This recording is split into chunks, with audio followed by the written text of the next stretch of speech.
Okay, welcome back. Today, this video, we're going to talk a little bit about other things you can do from your spots if and when you see them happen for you. So typically you wouldn't do these things unless you had an opening, okay? So this is still the play called, what was it called? Honey. Good. And we're calling it Honey because we have bunches.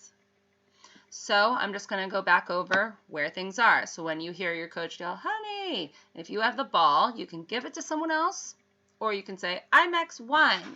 And X1 will go down here with the ball. Okay, someone else will go, I'll be X2, X2, X2. Don't argue over it, just get there first, okay? And then everyone else goes, bunch, bunch, bunch. Now, last time we had 3 people over here. Doesn't matter, so this time I'm going to put 3 people over here, because it doesn't matter as long as there's 3 on one side and 2 on the other. Okay, this time, obviously, since this group has 3 people, they will be the first ones to start making cuts. Okay, so as always, one of the low players has the ball. It really doesn't matter who, okay, as long as there are 2 people back there and one of them has the ball. So some options you can do off this video. And for right now, what you should have done for your homework was write and record the play's primary jobs. Now, after you send me a picture of that, you can take notes on top of it of some secondary things you can do. And these are called options. So when you have a play with primary jobs, the secondary jobs are always called options. So I want you to take notes of your options. You don't have to send them to me, but I want you to kind of follow along and write down what you see me doing. And then in the next video, you'll kind of see those options being played out by some of my high school players. And maybe you can see them live. Couple options. Option number 1, if you are a player down low, okay, some options for these players, your X players, are, yes, they can roll the crease. If she's rolling the crease around the front, this player could also pop forward and ask for the ball if her defender leaves her, or she can go trade spots with her so that they rotate around the crease. Okay. Another option would be if the player with the ball rolls the crease this way, pulls the defense with her, and she kind of keeps going, and by the time she gets here, if this player followed her and came out this way, the ball could be passed back, boom, goal.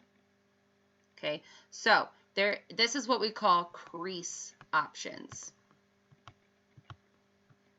Okay, so they can work the crease. You can look to roll, you can look to pass it off. You guys can kind of do a rotation around. Don't get trapped in it like a merry-go-round. But like always, you can pop forward as she rolls and look for it. You can trail her as she rolls to look for the ball. The girl rolling the crease might get stopped and have to just back out. No big deal. Okay. They can also switch. They can move out and pass the ball to a new player, and you can switch jobs. So you have a crease option. You have a switching option. Okay. And then the last option, well, it's not the last one, but another option off of the play down here, I'm just going to try to erase only the blue lines here, is if this player with the ball over here sees a mismatch and looks to go, but instead of going all the way in, sort of looks to go and kind of bounces around right here, she can have a cutter. Maybe this player's defender, again, this only happens when you see your opening. When she goes to go, she's got a defender on her. What happens if the defender's here, one of them comes and doubles her, like, because she's supposed to, right? We're supposed to slide. Shouldn't this cutter go through? That cutter could be open. Now, I know she's from the side where there are 2 girls. And I know the primary job of the cutters is to cut from the side where there are 3.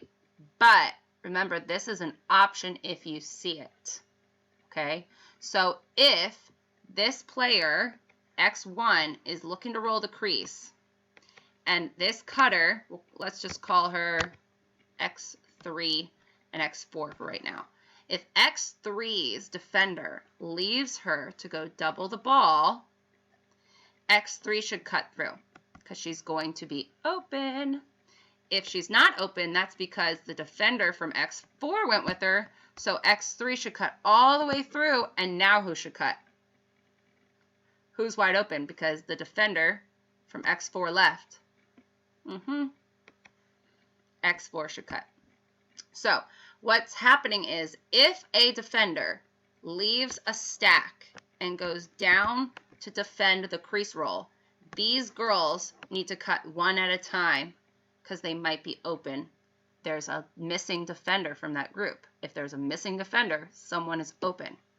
Okay, so that is an option. So up here you're going to say if a slide happens from a defensive slide, if a slide of a defender happens, cut anyway.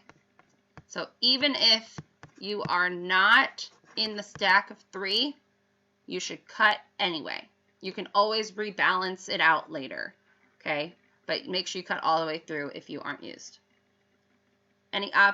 Think about that.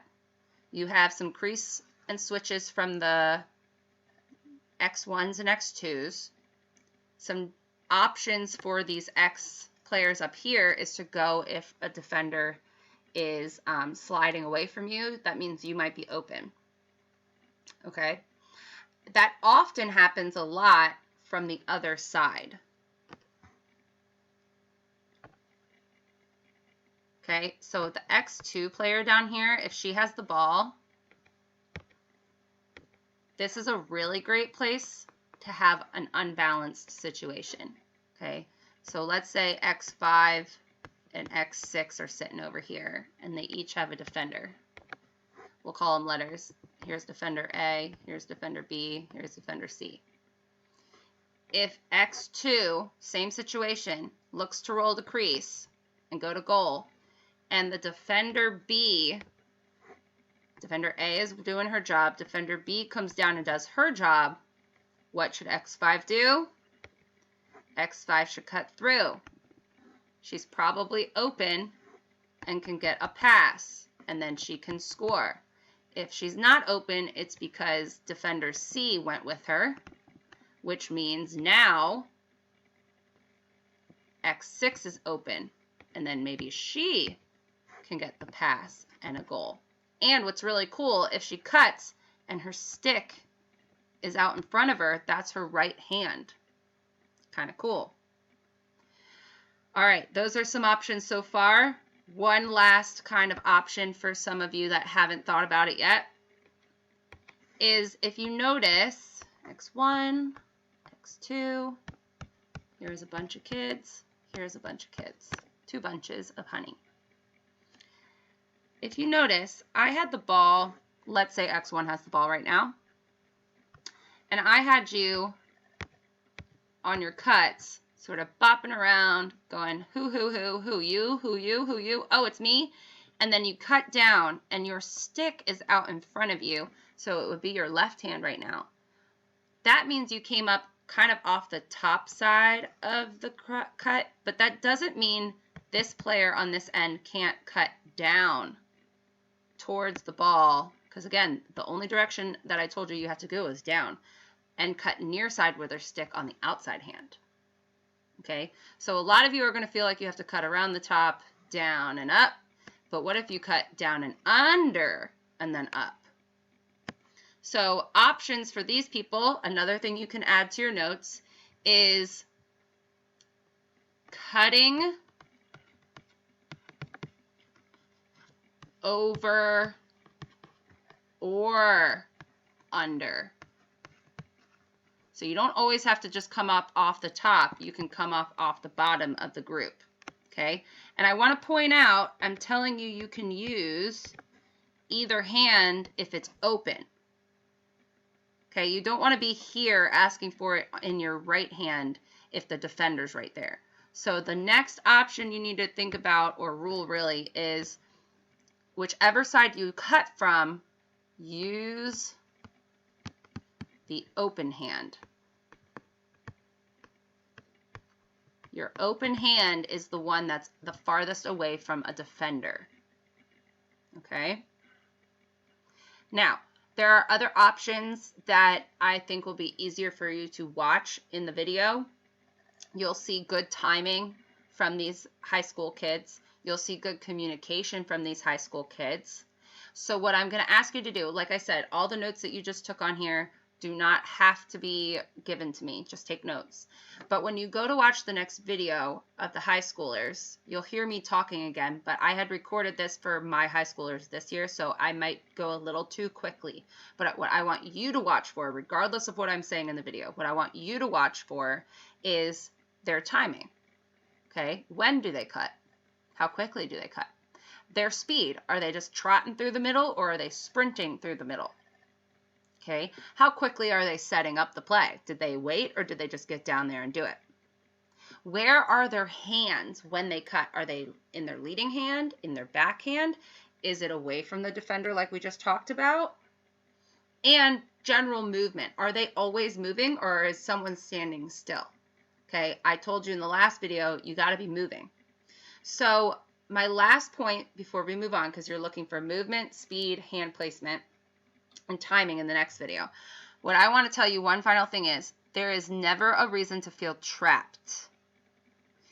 So whether you're here with the ball and a defender is coming and putting pressure on you, you always can give the ball to someone else. You can always run out and get yourself into space.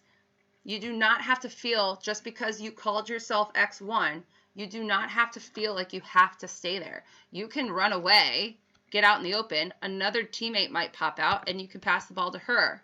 She can switch jobs with you. Maybe she's open and runs and goes to goal, okay? You can take those moments and play lacrosse still. Just because a defender is making it hard for you does not mean you're trapped, okay?